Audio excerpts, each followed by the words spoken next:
We are back with our second guest, and this one I'm super excited for. This was actually a guy, Brad, that was a part of my team for the better part of 6-7 years.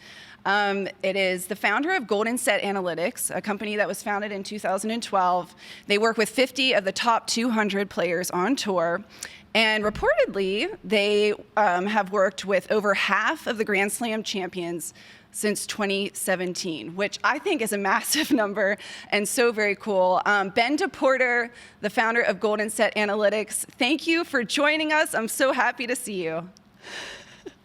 Great to see you, Allie. How are you doing? How are you doing? Where are you? What are you up to? I'm good. I'm just on the road, just in Europe, and about to pack my bags and head to the desert. Oh, I'm jealous. I wish I could go too. Ben, I got a question for you. If a player comes to you, what's the first thing that like he or she is asking that like, what am I not doing? What can I be doing better? How do I understand numbers to figure out how to make my game more productive? And then after this, I've got an interesting question about a player I worked with that didn't believe the numbers, but those were coming from my gut, not actually from analytics. Yeah. So yeah, good question. I think most players, when their head goes to the data and they ask the question, can I get some information? It's often starts with, what is it about my game? And so the focus is not necessarily on the scouting initially. It's about how to optimize my own game. And often it can be, I had a really good year 2 years ago. What's changed? Mm-hmm. Like, can you help us with that? That's, I think, from the player side, what's first and foremost on their mind. The coaches are usually the ones we have conversations with, and from them they're a little more all over the place. But for players, that's it. Like, what's my best? What did I do better before?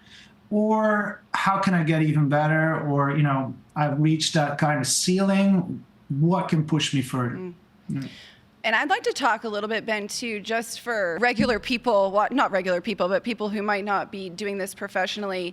Can you describe in layman's terms how you take all of this data? I know you use computer vision and Hawkeye data to analyze thousands of matches. How do you sift through it and create a concrete plan for a player and a coach?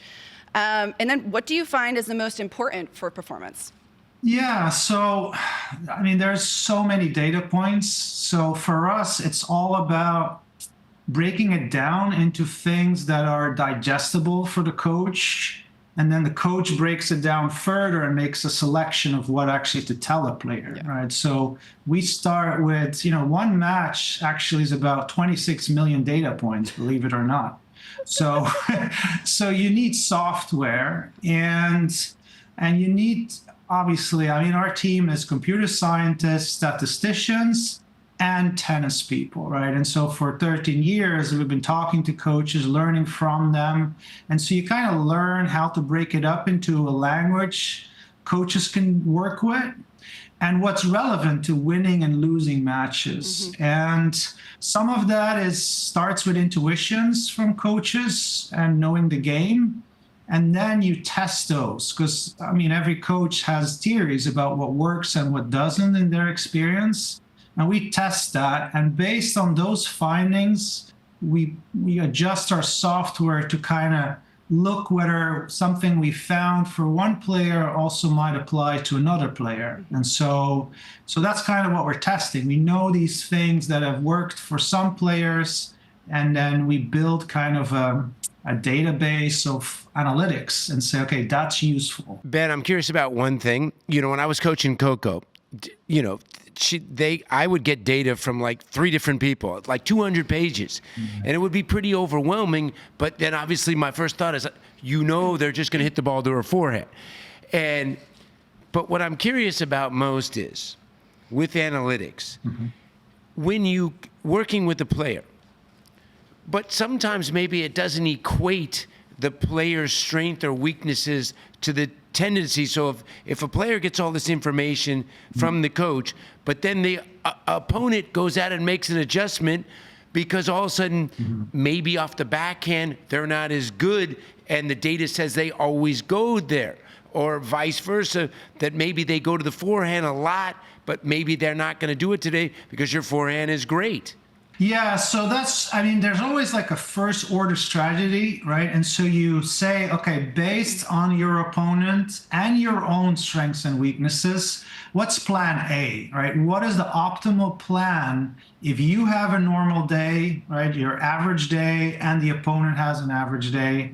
So that's basically where you start. Now, if they have played before, then you can bring into the matchup specific, and it becomes much more accurate. But let's say two players have not played each other, so you're dealing with kind of averages. Now you can make it more accurate by saying, okay, because we start with all these data points, and it really has to be big data if you want to do this accurately. So you start with, say, every match Sabalenka has played, but then you narrow it down to Sabalenka playing players like your client, right? The player that you're working for. And then it already becomes more accurate, right? And with life coaching, there's more opportunities, and there could be feedback loop to the coach. But in reality, I mean, I've seen you coach, BG. I saw you in Rome, and coaches, it's all about like whispering just enough information, right? So we're quite humble about that. Once the match starts,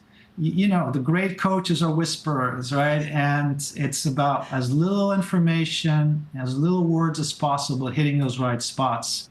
And so, yeah, I think at the reality is the end of the day, you come out with the best possible plan. And that usually sets you up for a great first set. But then, if the opponent is very versatile, a lot of other things come into play. Yeah, and I think that's it's such an interesting thing, and I don't think that technology should ever be take the place of. It's in addition to the coaches. That's my personal belief, and I want to paint a little bit of a picture of my time with Golden Set because. I was ranked about 40, 50 in the world, and I had heard through my coach that the top players were using analytics, and I thought, well, hell, if I'm trying to compete against these beasts and I'm not using the same type of intel that they have, well, I want that as well. So it was an investment for me, and I always use the data. I actually don't think, Ben, that I ever even saw what you would send my coach, but because my coach knew what we were looking for, and what my strengths were. And the things that we looked for a lot were my opponent's serve placement. We looked, where should I be serving second serves? Do they have a weaker side? And I remember in particular a match against Mladenovic at Wimbledon, a big flag was, hey, you need to be serving the majority of your second serves to her forehand. And I tell you what, I probably won 80%. I'd love to see the data on that. But I think it's that, tennis is full of such small margins. And it's these little points that if you can get that, another thing that was important was where are you going to take your first ball? Where does your opponent struggle having that first ball? And you guys won a lot of matches for me. So I'm a huge believer in what you guys do. And I think it's just something to have in your toolbox. And I think if players can afford it, they should do it too. Oh, wow. Well, thanks for that ringing endorsement. I mean, it was a great time working for you.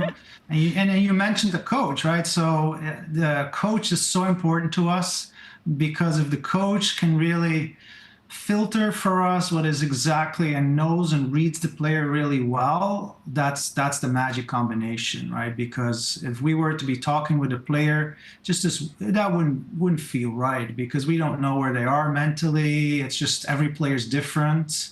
But a coach that can do that. And so that was a really great collaboration. So 19, what a great year, Ali. Never forget it. I got an interesting question for you.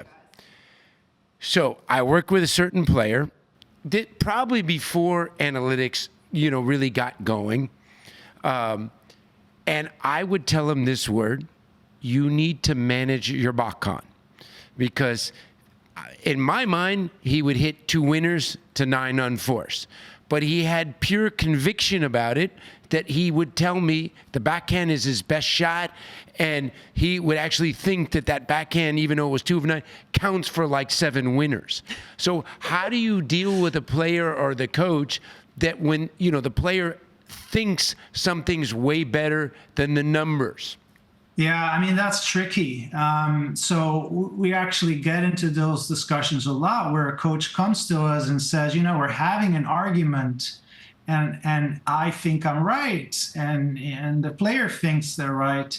Can you help us? And so the numbers, they speak to certain, I mean, to some extent, the numbers are what they are, and if they're accurately measuring things, taking into account, you know, all the dimensions, which might include spin or speed or slice, and so the conversation is exactly, the numbers break down exactly what you're looking for, is one part, but then the video part comes in, right? Because at the end of the day, a number, sometimes there's an interpretation about why you have that number. And so if you can tie the data exactly to the video, and then as a coach, show it on film and explain why it is happening, which is often the biomechanics or the motion, the movement, then I think usually that gets you quite far, right? But yeah, there is a challenge. Sometimes players have a certain feeling. And when I talk to racket manufacturers, you hear similar stories, right? They say, you know, the swing bed is like this, and we change the racket this way, but the player thinks it's the opposite. Definitely been there. You know, science says the opposite, you know, so, you know, there's some limitations to what you can Beautiful really background there. Enjoy Belgium before you get to the desert, and definitely get a couple of pints there. It is a good beer country. A lot of definite good beers to hit up there. Thank you for the information. So good to see you, Ben. Thanks for taking the time.